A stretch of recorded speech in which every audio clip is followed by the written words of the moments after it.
uyakhumbula ugagagagaga yawo indlu ayisiwileke indlu ewile phansi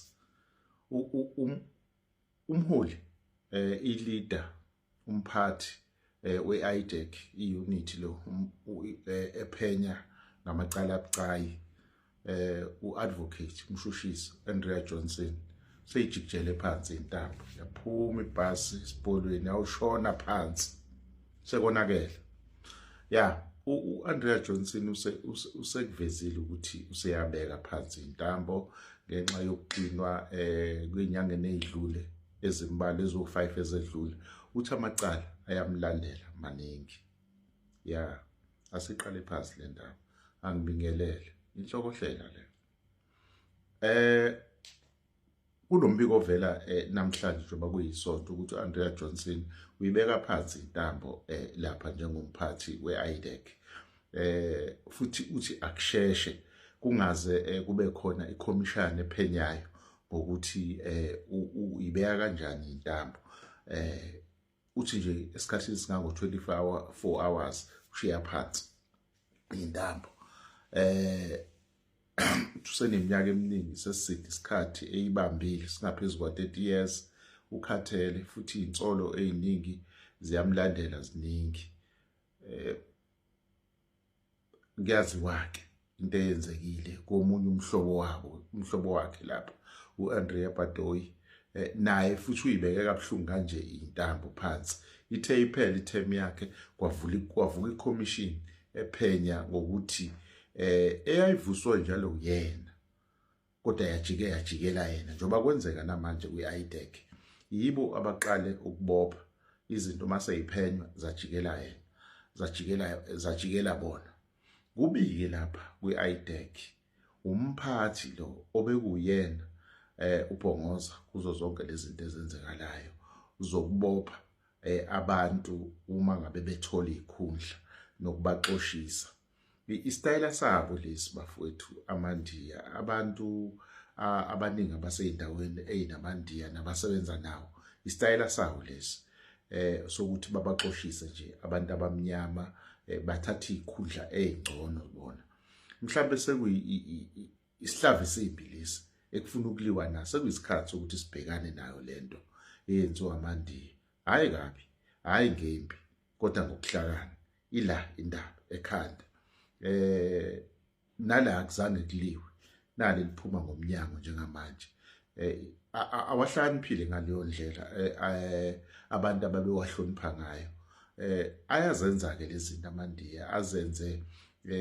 ama deputy white kushuthi wona amasekela abelungu noma asifanele sicabanga ukuthi abelungu fanele sikhohle nanokuthi kambe bafika kanjani la banezwe labo labantu igama layo iIndia akuyona iAfrika kodwa njengamanje sebezenza ama colonizers eAfrika isikakhulukazi la eKZN nakwezinye indawo bayenza leyo nto kodwa sekuyinto efanele ngempela sibukele eduze thina ndlemnyama labantu badlalile ngathi kakhulu angidlule lapho asazi ukuthi kuzokwenzeka kanjani kumasekela akhe lapho uPerumal uPhadiyashe bazophuma ngenye indlela ngamawindi kuleli bhasi liyawa phela leli bhasi manje kodwa ke wayishilo uNhlanhla Mkhwanazi wathi alonakele lonke lapha wathi kunale qiqeqebani elikhona phakathi kwe-IDEC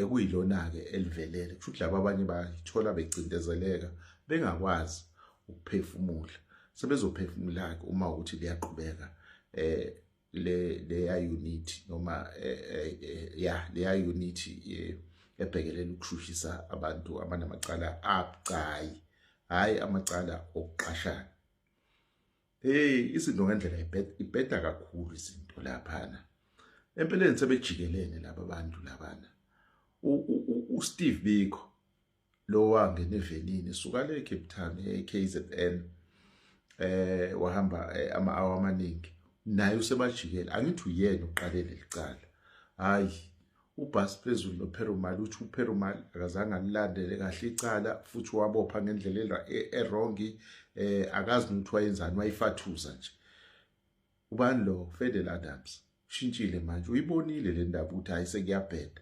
uyazihlangula ke manje yena uthi udaba lonke libhekane neIDEC, yena kangeni leyo nto, yena wareport icala. Uyazi inkinga le ndaba yaleli cala leli kuze kube manje akwazeki ukuthi iphi le file athi yangena ishuthekwe office lakhe ayikaze ibonakala. Iyona file kwathiwa iqukethe izinto ezobungozi engafanele ifike emehlweni ethu njenge-South Africa, efanele ziphathwe ngezandla ezintofontofo, izinto lezi ey'bheke isizwe nokuphepha kwaso. Ngendlela ezayirepotwa ngayo ayikaze zibonakale namanje. Kwafakwa amacala kwenziwa yonke into ey'ndaweni ey'hlukene, ama-police station, kwaze kwafakwa nakuminister ungqongqoshe wezamaphoyisa, kwafakwa nakuyona i-IDEC, kodwa still namanje alikakafiki leli file. Umuntu uyazibuza ukuthi kanti kwenzekalani eSouth Africa, oSteve Biko benzani, kumayelana nani kanti lento.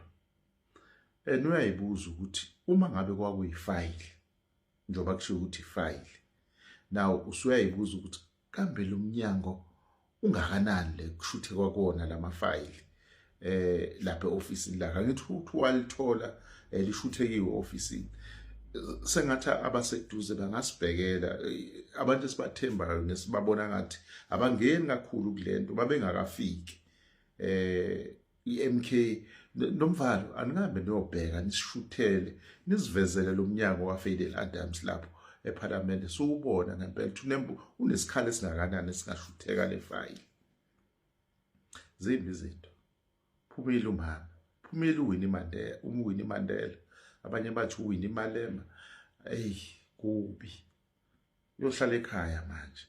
And sekuzoqala ke manje alandelwa amacala. Akayedwa.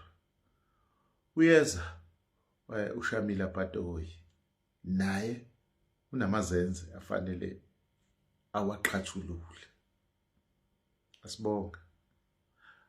Singakaphumi nje, singakabaleki. iMadlanga Commission kanza kwethu ibize indoda ebizwa ngokuthiwa u-Agrees.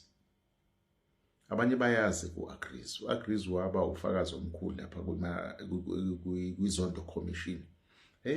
Waveza indaba ezinkulu eziningi, wayiphenya wayiqeda le nhlangano ethu ANC ne-leadership yakhona, oGwede Mantashe lapho ukuthi bebephila ntofontofo nje, badla kanjani, oMalula, oMama Action. Uyeza-ke nala kuMadlanga Commission. Amadoda awasahlezi kahle futhi again. Siyamazi ku-Agrees akafihli lutho. Ngisho ungambuza noma imuphi umbuzo uzokuphendula. Ngisho ungabuza ukuthi umgcine nini unkosikazi wakhe, uzokutshela. Uyazi izolo kwenzeka into engajwayelekile lapha kuMadlanga Commission. Uyabona ngekhathi sebiya ngasekupheleni usuku sebuvala nobufakazi lobo obebulalelo, umshushisi lo uSilo ubuze umphathi we-IDEC ukuthi kambe yini akholele kuyona ukuthi uqashwa kwakaMiss Mukwele akulungile. Ubese phendula-ke umshushisi lo nomphathi we-IDEC ukuthi hayi, bayasola ukuthi emva kwesikhathi bazomhlohla bamnxenxe ukuthi enze izinto ezingalungile, njengokuthi bathenge amabhilidi ngemali besebenzisa le mali eyi-slush fund ehlala lapha emaphoyiseni. Useyambuza-ke futhi again ukuthi awusitsheleke ngokuphenyo lenu ukuthi leyo nto nayithola kanjani. Ilapho-ke iwe khona inaliti nganza kwethu, kwase kuba nzima lapho. Ilapho akazame khona ukuphendula uMrs Johnson noma uMiss Johnson. Udabukisile ngoba uthatha isikhathi eside engayitholi impendulo. Wonke umuntu obekwikhomishana ubebheke nabaphathi bekhomishana bebebhekeke nabo bathathu ayiphumanga impendulo. Esemva kwesikhathi eside babonile ukuthi abasoze bayithola impendulo yalo mbuzo lo, base benqoma ukumsiza nokumhlenga ngoba bekuyisimo esingesihle. Ubebukeka naye edabukisa engathi ubekhala futhi. Base benqoma ukuthi hayi kwanele. Emva kweside isikhathi lesebheka baze bambuza futhi ukuthi ubhekani lapho yangabuya nempendulo. Bebembuza ngenhloso yokumlekelela ukuthi bambhekise kumafayili akhe. Egcineni akabuyanga nayo impendulo. Uthe nginokwenzeka ukuthi impendulo angabuya nayo namhlanje. Base beyamtshela ukuthi hayi kufanele ngabe impendulo unayo leyo ngoba lolu phenyo lolukade baliqala. Ngenxa yesimo bese sikhona babonile ukuthi njengoba ingekho impendulo kusho ukuthi nakusasa ngeke abuye nayo impendulo ngoba ayikho. Kwase kuvuka ubuntu ukuthi uzakwethu lo ophoxekayo emhlabeni wonke ukuthi egcineni yabonakala ukuthi lolu zungu okade baliqala liyafika esiphethweni salo. Base bethi hayi siyacela ukuthi iguqe i-hearing yanamhlanje futhi ungabuyi kusasa, uzobuye ubuzwe yithina, awuhambe uyothola ithuba ukuzithola ukuthi ubani. Yabona-ke lento eyenzekile kuyena ihlukile kunalo untombazane osingaye. Phela yonke lento yenzakalayo yakhiwa around yena, uyena i-centerpiece uDineo Mkwele, uyena owenziwa ukuthi yonke lento eyenziwayo kube ngathi isuke ngaye. uDineo akalona iphoyisa, ubezisebenzela nje kahle laphana. Wasebona ipost, wasebona ukuthi nali ithuba mhlawumbe lingashintsha futhi impilo yami liyeze bengcono. Ubevele umuntu ohola kahle, ubelithi team yabantu abangaphezulu ka-15. Akuyona-ke into encane leyo kwa-engineering. Ngisho abantu abawu-5 abawu-3 basuke bebaningi labo bantu. Yena ubelida i-team yabantu abawu-15. Ngekhathi bemqambela amanga bathi ubekade umashanela, babuye bashintsha bathi ube-admin, ubehlala edeskini admin clerk, baphinde bathi hayi ube-assistant admin. Bebezama ukukhanda isithombe benoPaul Sullivan sokuthi kumane kwathathwa nje intombazana yana laphana futhi eyisihlobo noma eyintombi yoyedwa kulaba ngenhloso yokuthi bakwazi ukuyicontrol. So mabebuza lapha umshushisi uSilo uthi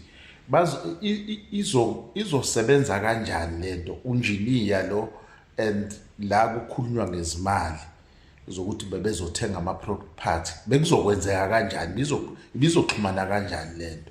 Ila yiwa khona-ke i-switch kulo amama lo Miss Johnson lo. Yabona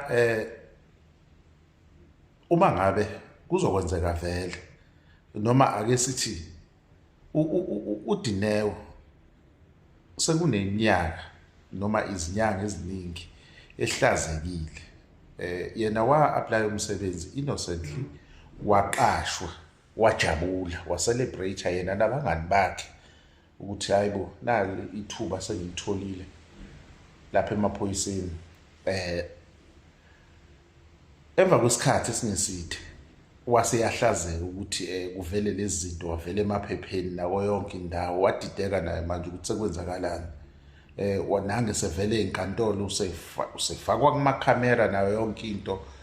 Surely ukuthi bakhona ihlobo nomakhelwane nabangani abasizakala ngaye ngalesimo. NeSouth Africa yonke nje ngoba sasingasazi isimo, sasho ukuthi it's another corruption futhi into esesiyijwayele eSouth Africa. Wahlazeka. Namhlanje akaqeda ufakazi kodwa usuyabona ukuthi hayi kwakuyitulo leliyana elalakhiwe ngaye, lalingaqondene naye, lalakhiwe ngaye.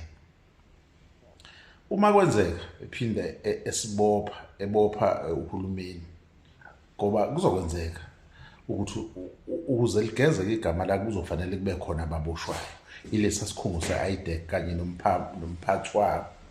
Okubuhlungu ukuthi-ke uma ngabe liweni icala ifine noma isinxephezelo siyosuka kuthina bantu base-South Africa, sikhokhela yena uDineo ngento eyenziwe ngamabomu abanye abantu ababe ney'nhloso zabo.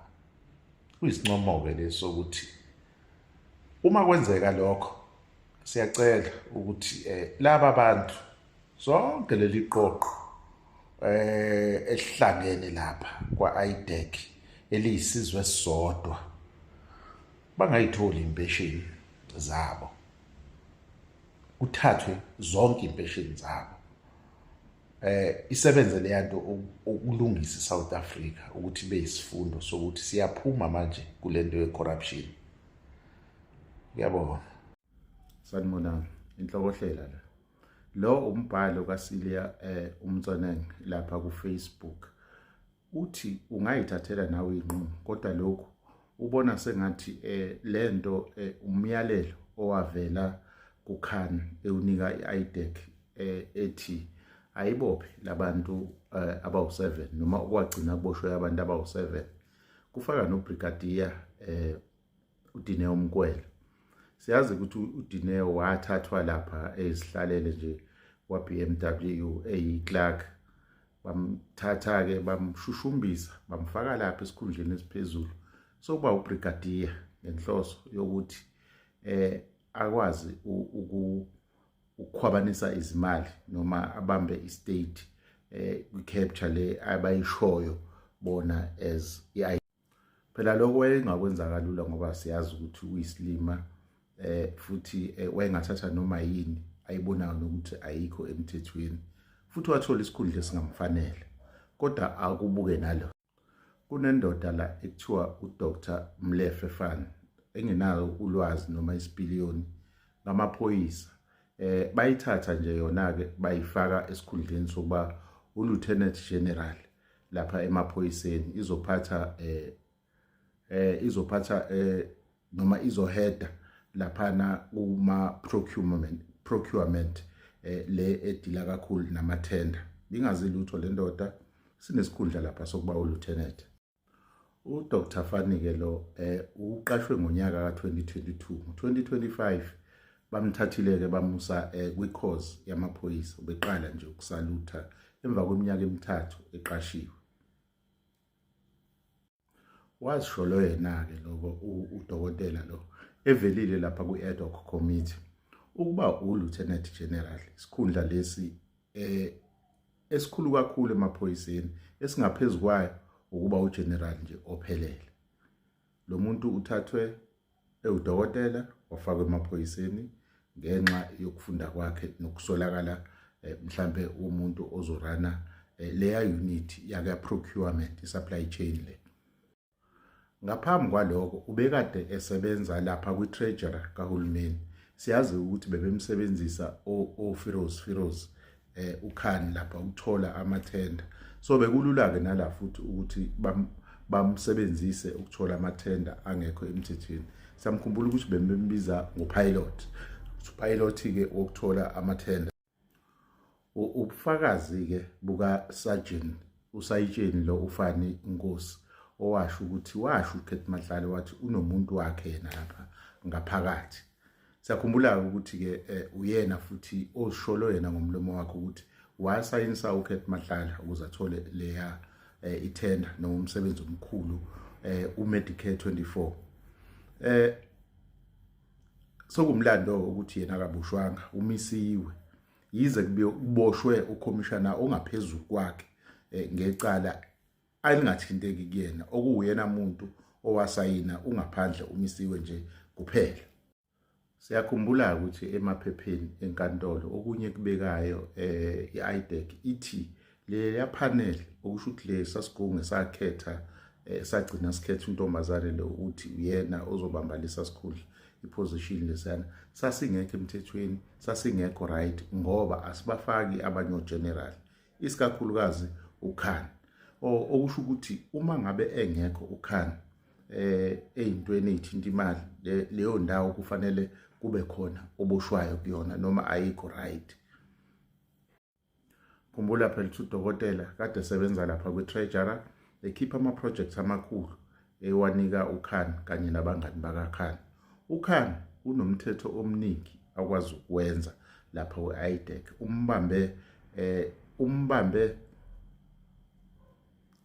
umbambe kwamancane u-Andrea akakwazi lutho ngaphandle komthetho kaKhan.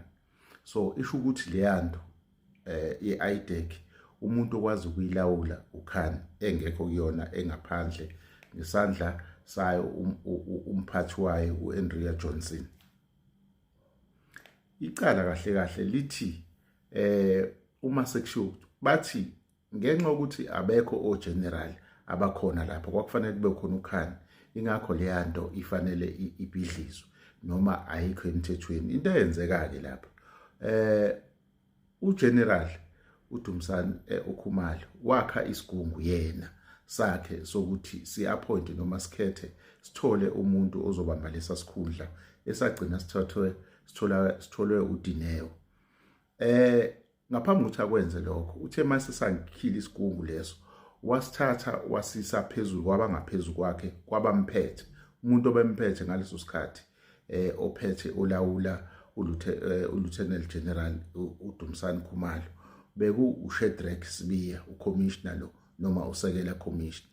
Ngaleso sikhathi uyena owakusekela wa-approve le panel leyana ukuthi ingaqhubeka nomsebenzi wayo. Angithi kusho ukuthi babengazi ukuthi izohamba indaba ifike la. Now uma sekuboshwana kunesidingo ke sokuthi nomuntu owa-approve leyo panel aboshwe. Ubani lo? uShadrack. Ukuphi uShadrack? Akaboshiwe. Ubani umuntu o-approve noma osayine onike inkontileka iMedicare 24? uDr Umlefe Fani. Ukuphi udokotela? Akaboshiwe. Le isigungu noma bangani bakaGeneral Khan. uGeneral Khan uyena driver wayo yonke izinto ezenzekayo lapha emaphoyiseni. Lo umbiko esuthathe uMisi uSilia Mntwaneni lapha epage lakhe la